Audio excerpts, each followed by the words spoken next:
Leeann Hart from Children First. Welcome to Stories of Resilience. It's so good to see you. Thank you. Very keen to find out your story, but also about the service that Children First provides, because it is relatively unique. It's 20 months old, the particular service that we're going to talk about today, and it's the Family Wellbeing Service. Yep.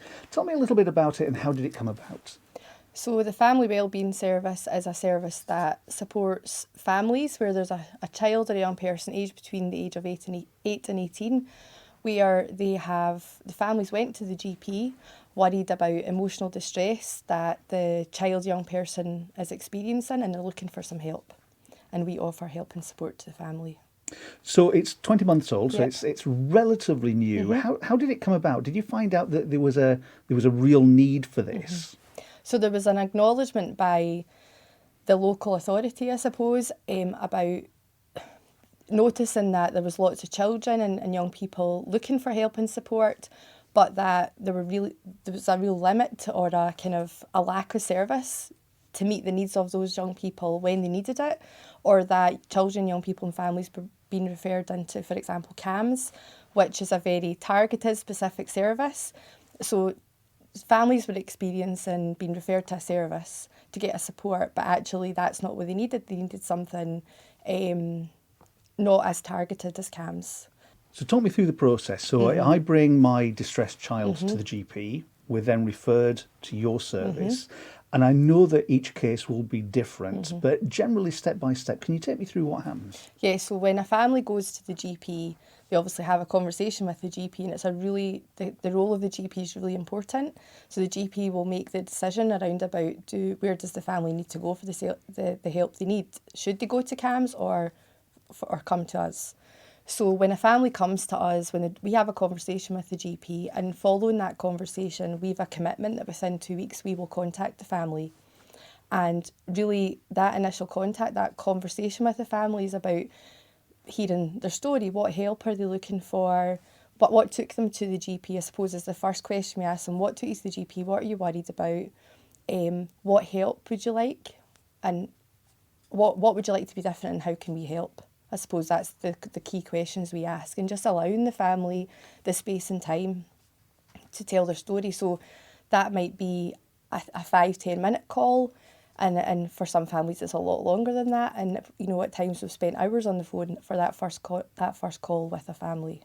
So I suppose depending on what the issue is with the young person, depends on how much time you spend with the family. So could it be, are we talking a week? Are we talking a month? I know you've been going 20 months, but what's the longest period of time you've dealt with the family so far? So I suppose how I would answer that is to say that we don't start from a place of saying we will decide what support you need. It's about hearing the family's story, and that question about what help do you need. We ask the families, within the initial conversations, how long do you think this will take? Which I suppose gives them an opportunity to maybe to connect with how difficult things feel, but also lets them know that we're not going to be in their lives forever, but we'll be there as long as they need us. So that could be a couple of months, it could be a year, and it's absolutely dependent on what their experience has been. It's interesting, isn't it? There's two relationships going on here simultaneously. There's the relationship with the young person and the family, but there's also the relationship with the GP. Yeah. Because, well, how have GPs who you've worked with so far, how have they embraced this? So the relationship with the GP is really important. What I would say in terms of how they've embraced the service, because there's a real acknowledgement of GPs not having anywhere really to go apart from directing the family back to universal services like school, and supports that might be available within school, or to refer families to CAMS.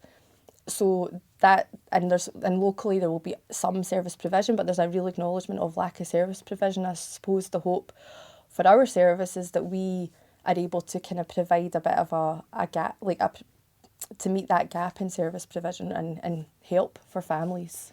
And how does ACES weave itself into this process? So having an understanding of the ACES research and holding in mind the impact of adversity in childhood is, really underpins our work, to think about the impact of adversity throughout childhood, and as we grow does impact on us, and it impacts on families. So yeah, it's really important.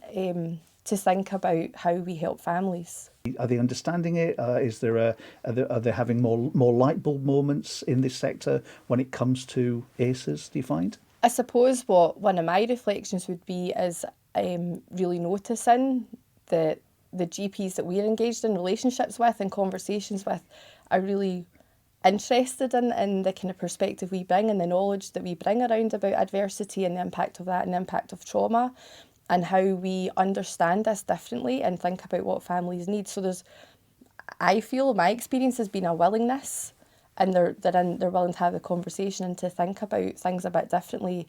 But actually there's an acknowledgement that sometimes what they see in terms of physical well-being is an impact of distress and adversity.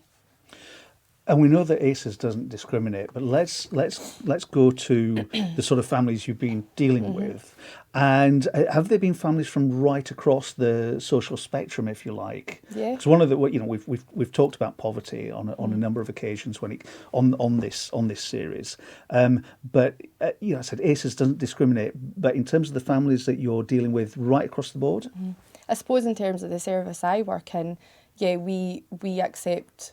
So families come to us from across the local area we work in, and what we're seeing there is that adversity doesn't discriminate who is affected by it, so it cuts right across the community. Could you share a couple of stories without giving away any confidentialities from a young person's point of view, and also maybe from a reaction from a GP?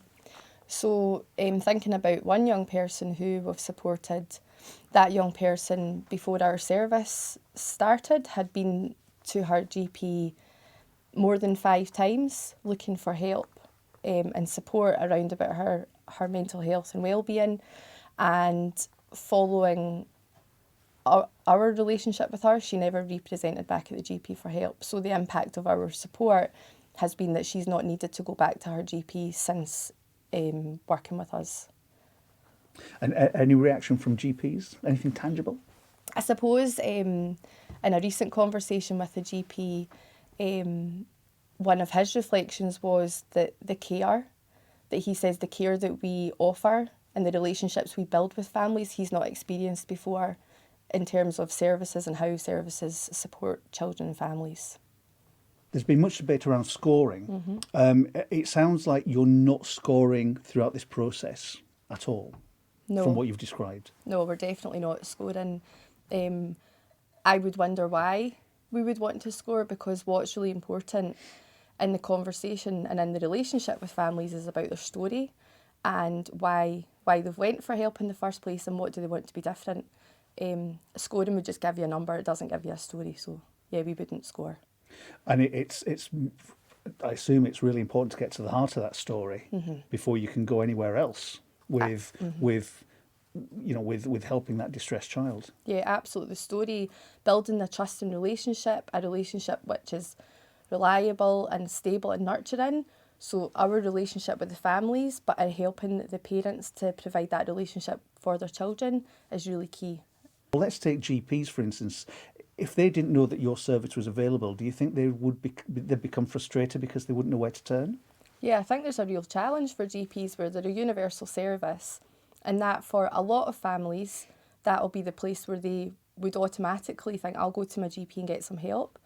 But they go to GP and there's sometimes, or a lot of families will be faced with GPs not really knowing, or there not being services available for families, and that leads to we've spoke about already, the inappropriate referrals to CAMHS, where that's not the right service for the family, but there's nothing else for the GPs in terms of access and support for families. And those nurturing relationships are at the heart of absolutely everything that you're doing, it sounds. Absolutely at the heart of everything. The relationships that we've got with GPs, the relationships we have with other colleagues in the area, our relationships within our team really model and they model the relationships that we would have with families, but also model relationships within families. There's one final question we've been asking of every guest. What does an ACE-aware nation look like from your point of view? An ACE-aware nation, from my point of view, would be about holding on to that understanding of, I suppose, thinking about the work that we do in Children First and thinking about the service I work in, the impact of adversity in childhood can be long lasting, but what is really important and what would be at the heart of an ACE Aware Nation is that building really strong relationships, understanding and making space and time to listen to people's story, that is what helps people recover from adversity and trauma. Leeann Hart, it's been an absolute pleasure. Thank you for your time. Thank you.